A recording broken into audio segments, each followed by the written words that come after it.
How to add an administrator to Squarespace. Hello guys and welcome to this new tutorial.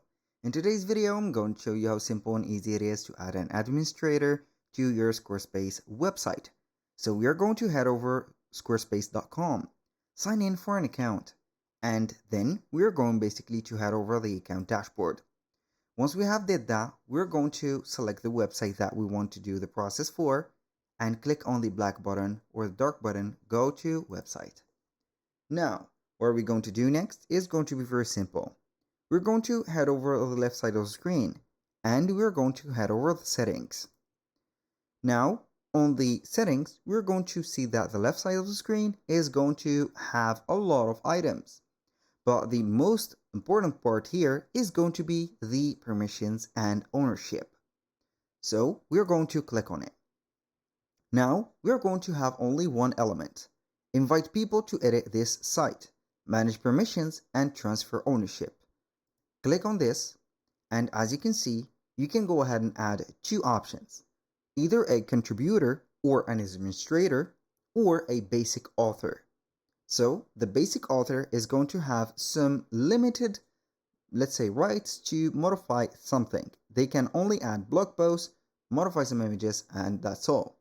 But the contributor is going to be the person that is going to be an administrator, so they can delete, change, edit whatever they want on the website aside from the financial let's say here revenues. I'm going to click on invite contributor. You can go ahead and put the name of the contributor or the administrator, their email address. You can go ahead and set up the as you can see here, the permission, which is going to be the global. We're going to put as administrator, and as you can see, it is going to activate everything for them. You can go ahead and put only billings or managing the website as an editor, or you can set up the full access but can't transfer ownership of the website as an administrator. Click on invite. They are going to receive an email that is inviting them to connect to their account, or they are going to have an account created directly to Squarespace, and they are going to put a password, and after that they are going to get the access to this place. So that was pretty much it. As you can see, let non-admins purchase assets.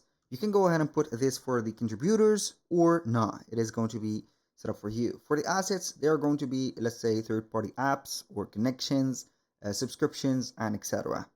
That was pretty much it for today's video. Thank you guys for watching. I hope that you have enjoyed the content, and I hope to see you soon on the next one.